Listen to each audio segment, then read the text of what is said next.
siiw du jàmmi boom maa ci xam dara lépp lu yëngu yow la ñoo. bu dëkk bi bëggee lakk nga bëgg a fay lakk gi da nga wax ak koo bëgg a waxal waaye da nga wax it koo bëgguloon a waxal ni situation bi demee ndax bul fàtte ne ba may laata toog Ousmane Sonko Macky Sall laa njëkk a toogal mu yénnee woolu ma ñëw këram ñu toog di wax 11h du soir ba 3h du matin du vendredi du fameux vendredi waaw la ma wax ak la ma def ba gannaaw gi yëf yi fay gannaaw gi moom ñëw na fa ñëwaat na fa ñëwati na fa.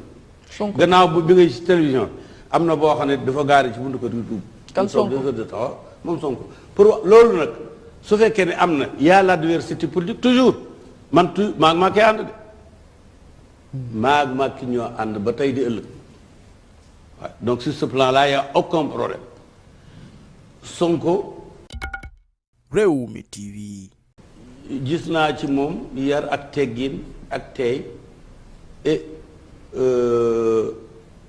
su fekkee ne mën naa jubale gouvernement ak opposition danaa ko def jombul maa ngi ciy dox wóoruma nag danaa ko mënam déet mais boo gisee may wax loolu c'est pas ànd pour ànd mooy ñu fixer la ceinture pour que personne ne puisse frapper en dessous de la ceinture am loo xam ne dañ ko war a interdirante waaw duñ saagante duñ xasante duñu def nii duñu def naa nam gën a rafete ni ko yàlla waxee billati hiya ahsan ca na mu gën a rafete waaw man nag li may toog ak Sonko ci sama kër di ko toogee ak Macky ci sama kër ça veut dire que au moins kenn moomu wala kenn ci ñoom ñaar moomu du dëgg mooy nga am liberté mën a génne sa opinion mu am ñu mu naqari am mais nag bul dem faagaagal su fekkee ne bi yëf yi amee dama taxaw di xam ba contre Sonko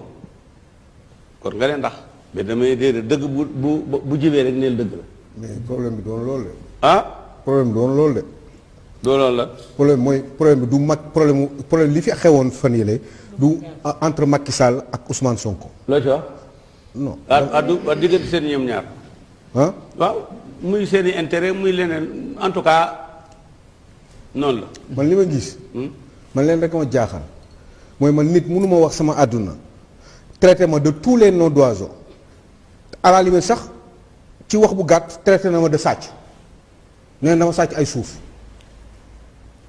ci télé la ko wax bu ko waxoon sax ci rajo ñu ne ah xëy na est-ce que moom la sax walla est-ce que baatam la mais bii film la mu taxaw ñëpp gis ko ci kanamam mu ne nit ki dafa luubal ay suuf ca côté Tivaouane Peulh yamul foofu mu yokk si ne dóorkat la damay gàttal parce que wax gi dafa gudd def na ay 5 minutes yooyu dóorkat la day dem ci dóor ci naar yi ne mooy sëtu yonant day dem dóor ci naar yi ne mooy Rewmi TV. dafa am xam-xam da leen dóor di leen indil ay saafara yu bon mu ne loolu kon kii dóorkat kese la ce n'est pas un exemple man doo ma wax loolu man ma ñëw toog ak yow jàmm lu may expliquer bu fekkee dama nar a am lu ma lijjanti ci réew mi pour mu calmer le jeu sachant que problème bi du entre Sonko ak Macky Sall mais entre Macky Sall et le peuple sénégalais dont Ousmane Sonko parce que il n'a été que l'effet déclencheur moom Ousmane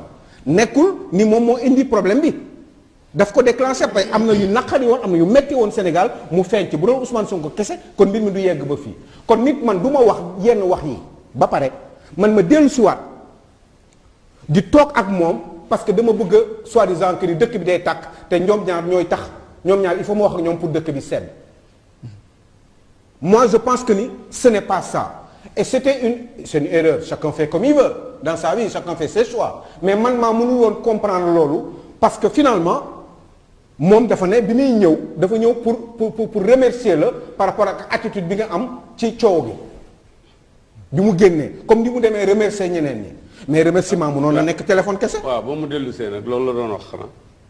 déet bi mu dellu see xamul li mu wax. ok. déet non xam nga loolu aussi boo ñu ko waxee. déedéet kon xamoo lu jëkk la. déet woon d'accord naa mais dama ne xam nga xamoo lu jëkk nga soow. non li ci non avant kër ga. déedéet avant kër ga laa wax déet góor gi ñas beaucoup de respect pour vous mais yàlla xam na ko yéen suñu tool beaucoup d'admiration pour sa connaissance ak sa logique. Merci. li nga yombalee mbir yi ci ñuy ndax li nga wax am na solo trop parce que finalement am na yoo xam ne bu ñu ko négliger rek ëllëg dinañ perte ay jullit. te d'accord naa ak yow à 100% ci loolu. waaye man maa mënul comprendre nit di ma traiter de tous les noms ba pare en retour sax moom ci boppam man juste pour des raisons politico-politiciennes ñëw taxaw jàkkaarloog man parce que on est dans la politique. parce que yow man du ma wax ak sàcc man du ma wax ak dóorkat du ma soxlawu ma xam-xamu ak yeddu dóorkat. man bu ma ko xasee ba wax mooy pare naa ci. waaw mooy yow Sow bu dee loolu la doo wax ak lu ëpp juróom-ñaar yi ci dëkk bi. non bu ma ko xasee ba wax. non c'est que ba ñëpp dégg ko nit ki li man day li ma xam mooy li mësuma ñaari waajur jàngal te mooy lépp loo. Rewmi TV. koy def nga xool ci yàlla ak yonent dégg li nga xam ne xamoo ko avant may def déclaration ci kanam presse bi xam nañ ko dugg naa maa ngi moom suñu ruq ñu waxtaan ba pare ñu door a génn d'accord nañu ci li nga xam ne danañ ko wax ak li nga xam ne duñ ko wax ñu door nañu toog wax bañ toogee bañ teg ci ñeenti fan mu ñëwaatal boppam àndul kenn ku dul boppam yow waa ci dugg ñu wax 2h30 te xëy na fan yi sax loolu war naa mën a am mais loolu terewumaa nekk un farouche souteneur du président Macky Sall qui était une institution. ba pare muy ànd ak yow. ah ba pare muy ànd ak yow finalement di la seet si di ñëw di waxtaan ak yow ak yëpp. kan ci Ousmane Sonko. mais loolu kon ça veut dire que foofu la ñu war a indi adversité politique bi mu nekk loo xam ne comme mbëri làmb yi dañu tuddante doom di seetante di fajlante ak leneen ak leen xanaa mbëri làmb yi du ñu ëpp dignité du ñu ëpp civisme. non kon nit ki ngeen di daje sur le plan politique. ça ne veut pas dire que vous êtes des ennemis. kon finalement doo dóor kat. finalement moom li mu waxoon yëpp kon en fait du dëgg.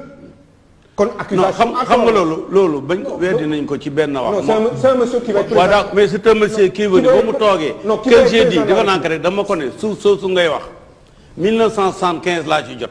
loolu tontu nga ko dégg naa. waaw kay mu ne man at moomu ca laa judd boobu laa door a am at. xanaa loolu boobu wax jeexal na wax. c'est-à-dire que nit ki yow tey bu nit taxawee ne ñaar fukki nit taxawee ne dëmm nga. tax na nga nekk dëmm damay laajte. non ñaar fukki nit dafa bari benn kese. waaw dama ne li ma bëgg wax rek mooy waxi politique am na sëy boo xam ne tout est permis. corrompu nangam voleur. non moi quand je dis que vous êtes corrompu c'est parce que dama ko gëm. te pare naa ci. te bés bu ma juumee dinaa taxawaat ci fi ma ko waxee woon ne man kat maa waxoon kii dafa corrompu mais du ma ñëw taxaw toog ak moom naan ko c'est un expert en finance et cetera d'accord naa expert en finance waaye d'accord naa aussi mu ne finalement man dama juumoon. diw ki ndekete kii kat du doon kat sénégalais déet non non c'est un monsieur qui va être président de la République. c'est un monsieur koo xam qui va être président donc qui n'est pas qui est censé wax dëgg. wax lu mu xam te bu juumee mu taxawaat jàkkaarloo peuple bi mu jàkkaarloo woon ne leen man kat mbir mi nii ak nii la demee woon. man maa juumoon man je crois que il a fait ne serait-ce que par le geste. ne serait-ce que xam nga yoru sallallahu alayhi wasallam ba ñëwee jàppee yéefar yi dafa ne te waxoon ne nañu rendi ñëpp ba mu taxawee. Rewmi TV. dafa ne man daxala bayt Abu Sufyaan mu ne képp koo xam ne dugg nga kër Abu Sufyaan mucc nga. donc loo xam ji weddi loo xam jële ñaari wax mën na converger quelque part mais man li ma la bëgg a expliquer mooy man damaa bëgg même le jour du scrutin pare mu dee présidentiel ñaari candidat wala ñett buñ bokkee bureau bu ñuy wote ñu d'accord pour ñu ànd ñoom ñett rang kenn wote keneen wote du yàq dara ci résultat wu vote bi man loolu la foofu laa waxee. foofu nga wax mais faaw ñu ñëw ci comme dernière question bi tey bu dee mooy ngañ ko rek ndaxte nee na Macky Sall la àndal. te loolu itam nëbbu ko naka jekk ma ne. waaw depuis man boo xoolee film yi. xool ci meeting yi Macky Sall yi ma ci teew moo ëpp yi ma ci teewul.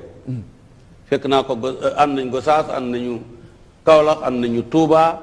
ak yeneen i paraas nit mën nga ànd nag moom ngeen def campagne électorale te bëgg a woon ne ëllëg na yow àndoog moom déedéet mais ànd gi ma ànd ak moom du ma soumettre à une soumission mécanique. da nga ko daan leer na mais fi ma bëgg a laaj sax fi ma bëgg a laaj sax tey jii bu ma déggoon président bi wax dara même ci discours na wax lu noonu je prends la liberté de l'appeler ni ko sama jarbaat baat sangam de waxoon nga ko ba léegi nu ko éviter. da ko daan ne daf koy jël normal. moo tax sax mu bëgg la laaj foofu noonu ndax gis nañ mesure yoo xam ne jël na ko bi ginnaaw coow li amoon ak yëpp ne dégg naa ndaw ñi. dégg naa gi ñu gis mu promettre ay emploi teg lu mat 450 milliards de francs CFA yow mi nga xam ne yàgg nga di jëflanteeg ñooñ nguur ak yooyu noonu nekk koo xam ne min nga loolu wàllum histoire politique du Sénégal est-ce que jàpp nga ne solution la tey ngir ndaw ñi mën a amum xëy ci Sénégal maanaam jafe-jafe yi jeex. waaw xam nga man loolu yaakaar naa ne bu ma ko njëkkaloo dénoncé ci ñi koy gën di dénoncé laa bokk jox naa benn solution boo xam ne yéen journaliste sax topp leen ko dafa mel ni léeg-léeg métier mi am yu ñu ci fàtte te mooy dama wax ne am naa benn solution à 1 euro de repas par jour pour chaque jeune jusqu'à 1 million de jeunes maanaam 1 euro ça fait 1 million d'euros par jour xam nga boo jëlee année bi 365 millions d'euros lay jox mu nekk. Rewmi TV. À peu près dans les 450 milliards nit ñi lekk ren ba déwén kenn du xiif loolu ma attaché ko ak ay offre de boulot offre du ma ko wax du ma ko wax embauche mais offre de voilà donc ak foo xam ne centre yi ñu koy defee centre bu ne 1000 personnes lay jël ñu am ay heures yoo xam ne avant et après le repas nañ fa jàng nañ fa def formation te dañuy proposer ay postes de travail yoo xam ne kenn ku ne dina am benn liggéey c'est long à expliquer mais am naa aussi sama gisin ci politique tey nag âge bi ma am 75 ans mënutuma présenté wu présidentiel bu amoon xam naa ci sama bopp mais nag samay idée Sénégal la ko moom danaa ko génn exhiber ko wane ko mais man maag Macky Sall ñoo ànd bu doon takk la soxla seede yéen yëpp seede leen ko ñoo ànd politiquement. siiw du jàmmi boom maa ci xam dara lépp lu